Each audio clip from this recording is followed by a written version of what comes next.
तो बहुत बहुत स्वागत है एक बार जोरदार तरीके से सभी एनडीए एस्पिरेंट का इस वीडियो में। 3 सितंबर को आपको एनडीए 2 2023 का एग्जाम शेड्यूल है। इस एग्जाम में 12th पास कैंडिडेट जितना बढ़ चढ़ के अपीयर होंगे उतना ही 12th अपीयरिंग के ही बच्चे, दैट मीन जिन बच्चों ने इस बार 11th का एग्जाम डन कर लिया है, दैट मीन जो 12th में अपीयर्ड है इस समय, वो भी सारे बच्चे इस 3 सितंबर एग्जाम के लिए एलिजिबल होंगे। अब प्रश्न जो सबसे बड़ा है मेरे सामने, जो अपीयरिंग के बच्चे हैं, दैट मीन जो 11th के बाद बच्चे 12th में गए हैं, कि क्या सर 12th की तैयारी के साथ साथ एनडीए एग्ज़ाम जो 3 सितंबर को होने वाला है, क्या इसकी भी बेहतर तैयारी की जा सकती है? क्या इसमें भी सफलता पाई जा सकती है? आखिर इस चीज़ को सर कैसे मैनेज करें? तो चलिए आज के इस वीडियो में मैं पूरी कोशिश करूंगा आपका ये डाउट क्लियर हो और आप कॉन्फिडेंट तरीके से अपने बोर्ड में भी अच्छे परसेंटेज लाएं और साथ ही साथ एनडीए एग्ज़ाम में भी आप बेहतर कर पाएं। तो चलिए शुरू करते हैं। वैसे एनडीए एग्जाम की जब तैयारी की बात होती है तो कहा जाता है कि एनडीए एग्जाम की तैयारी आपको 10th के बाद स्टार्ट कर देना चाहिए। जिस दिन आप 11th में कदम रख देते हैं, दैट मीन आप 11th की क्लास जैसे ही आपकी स्टार्ट होती है, उसी समय आपका धर्म बनता है कि आप एनडीए एग्जाम की भी प्रिपरेशन को स्टार्ट करते हैं। क्योंकि जैसे कि आपको पता है कि यूपीएससी द्वारा जो एनडीए का एग्जाम कंडक्ट किया जाता है, उसका पूरा का पूरा जो सिलेबस है वो कम्प्लीटली एनसीईआरटी बेस्ड है। दैट मीन आपके 11th 12th क्लास का जो सिलेबस है उससे काफ़ी कुछ मिलता हुआ सिलेबस आपको एनडीए का भी सिलेबस दिखाई देगा। इसलिए कैंडिडेट सबसे पहले आप बोर्ड और एनडीए दोनों के सिलेबस को बांट लेना बहुत ज़रूरी है। बांटने से अभिप्राय है कि आपको ये समझना होगा कि एनडीए का जो हमारा सिलेबस है वो 11th में क्या क्या टॉपिक हैं जो हम कवर कर रहे हैं और 12th में क्या क्या टॉपिक हैं जो हम कवर कर रहे हैं। टॉपिक वही है। जैसे अब मैथ का एग्जाम्पल आप उठा के देखते हैं बच्चा, तो मैथ के 31 टॉपिक हैं, जिसमें 15 एंड 16 टॉपिक आपके 11th एंड 12th में बढ़ गए। अब आपको देखना है कि 11th के कौन कौन से टॉपिक हैं जिनमें एनडीए के मैक्सिमम क्वेश्चंस बनते हैं और 12th में कौन कौन से टॉपिक हैं जिनमें एनडीए के मैक्सिमम क्वेश्चंस बनते हैं। हाँ, मैं जानता हूँ इस तैयारी में ऐसा नहीं होगा कि आप 120 क्वेश्चन पूरे ही अटेम्प्ट कर देंगे। आपका लक्ष्य 60 to 70 क्वेश्चंस को अप्रोच करना है बच्चा, ईमानदारी के साथ। 60 to 70 क्वेश्चंस को भी राइट अप्रोच करने के लिए आपको उन टॉपिक पे स्पेसिफिक फोकस देना होगा जिन टॉपिक पे एग्जैक्टली एनडीए के क्वेश्चंस ज़्यादा बनते हैं। वो 11th के भी टॉपिक हो सकते हैं और वो 12th के भी हो सकते हैं। करना ज़्यादा कुछ नहीं है।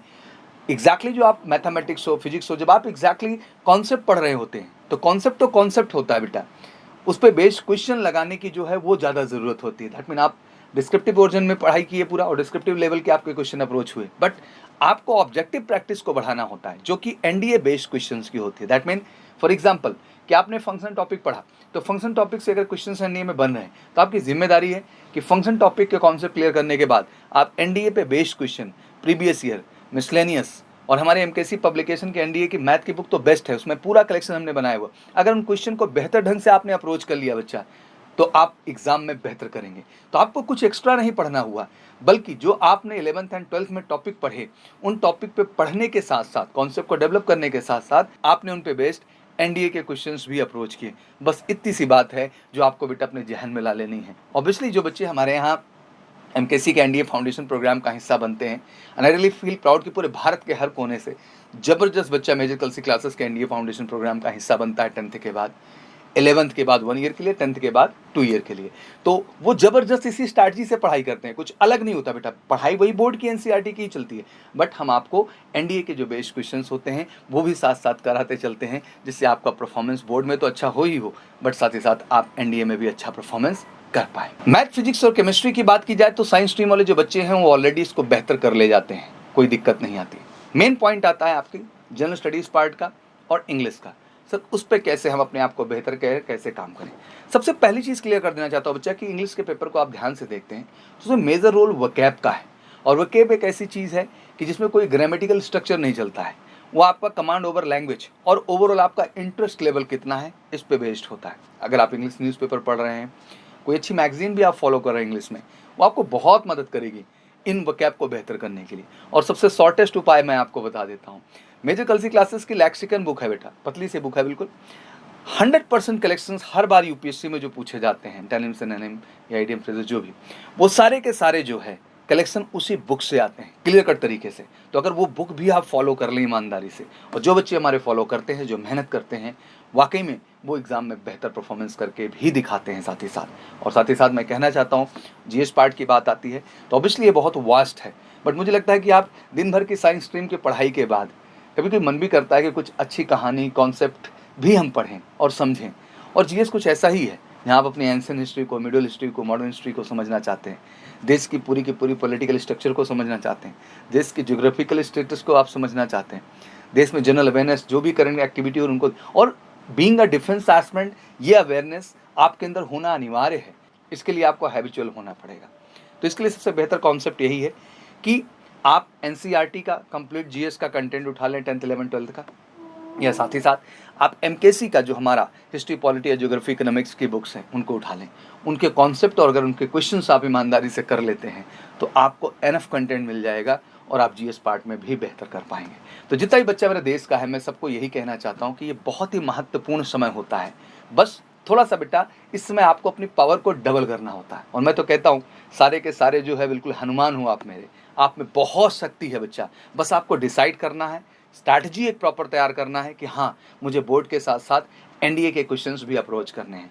जिस दिन आपके जहन में और नेचर में ये चीज़ आ गई, आप दोनों में ही बेहतर करेंगे। और पहले तो यार 3 सितंबर को एनडीए एग्जाम है, तो अगर आपने ज़्यादा से ज़्यादा क्वेश्चन प्रैक्टिस, इधर आपको 1.5 महीने 2 महीने की छुट्टी भी मिलने वाली है, तो लाजमी सी बात है कि ये बड़ा ही प्राइम टाइम है आपके लिए और इसका आप बेहतर फ़ायदा उठा सकते हैं। म्यूजिकल सी क्लासेस के एनडीए फाउंडेशन में जितने भी बच्चे इस समय हमारे हैं, 11th क्रॉस करके जो बच्चे 12th में गए हैं या जो बच्चे 11th के भी आए हैं, उनको अभी से हम स्ट्रैटेजिक कर देते हैं और उन्हें आदत डाल देते हैं बोर्ड की पढ़ाई के साथ साथ एनडीए को भी बेहतर ढंग से लेके चले। तो देश के जितने भी गार्जियन हैं, जितने बच्चे हैं, सबको मैं ये कहना चाहता हूँ सर कि वाकई में अगर एनडीए जैसे एग्जाम में बेहतर तैयारी करना है और बोर्ड में अच्छे परसेंटेज लाना है, तो आप सबको बिल्कुल मेजर कल सी क्लासेस के एनडीए फाउंडेशन प्रोग्राम का हिस्सा बनना चाहिए, जिसमें आप बेहतरीन तरीके से बच्चे की आपके एनसीईआरटी पूरी, मतलब बोर्ड की प्रिपरेशन, बेहतरीन एनडीए की प्रिपरेशन जो 3 सितंबर एग्जाम है, इसके बाद साथ ही साथ जेई को भी हम टारगेट करते हैं जो जनवरी में आप एग्जाम देते हैं, क्योंकि जेई अपीयर होना हर जो है डिफेंस के बच्चे के लिए ज़रूरी है आज के टाइम में, क्योंकि उससे वो आर्मी टीएस और नेवी टीएस जैसी डायरेक्ट एसएसबी जो साल में 2 बार आते, 2 बार आर्मी टीएस, 2 बार नेवी टीएस, 4 एसएसबी,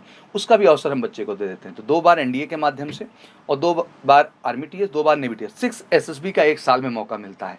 और ये सारी प्लानिंग स्ट्रैटेजी हो ही पाती है जब आपका बच्चा 10th के बाद हमारे साथ 2 साल के लिए जुड़ता है और 11th के बाद 1 साल के लिए जुड़ता है। और ये 2 साल बहुत प्रमुख हैं। मैं सारे बच्चों से कहना चाहता हूँ, गार्जियन से कहना चाहता हूँ, आई नो स्कूल के दबाव हैं, रिस्पॉन्सिबिलिटीज़ हैं, बट इन सब के बीच एक बड़ा प्रश्न है कि यही 2 साल अगर सही फाउंडेशन बच्चे की नहीं बिल्ड की गई तो कहीं ना कहीं आगे चल करके बच्चे के पास चांस भी उतने नहीं होते हैं और वो उस लेवल पे परफॉर्म नहीं कर पाता है, क्योंकि एकेडमिक दृष्टिकोण से जिस लेवल का डेवलपमेंट उसका स्कूल में होना चाहिए था वो नहीं हुआ है।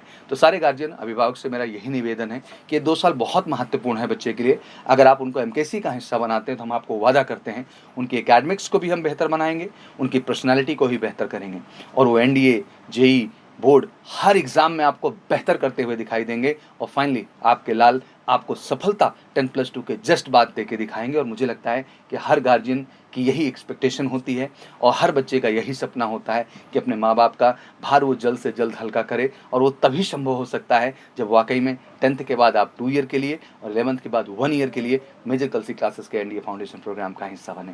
और बाकी तैयारी कैसी करनी है मैंने आपको ये भी स्पष्ट तौर पर बता दिया है। बाकी आप किसी भी तरह की क्वेरी और बैच एडमिशन बुकिंग ओपन है तो फटाफट आप कॉल कर सकते हैं हमें 9696330033 पर।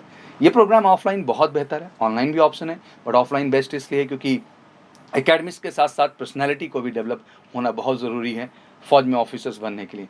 और जब तक आप घर से बाहर नहीं निकलते हैं वो चैलेंजेस, वो पर्सनालिटी में जो ग्रूमिंग होनी चाहिए, जो लीडरशिप आप में इनहेंस होनी चाहिए, वो कहीं ना कहीं नहीं होती है। तो बिल्कुल ज़रूरी है कि आप सब यहाँ का हिस्सा बने और उसके लिए कॉल करें 9696330033 पर। Wish you all good luck. Thank you so much. जय हिंद, जय भारत।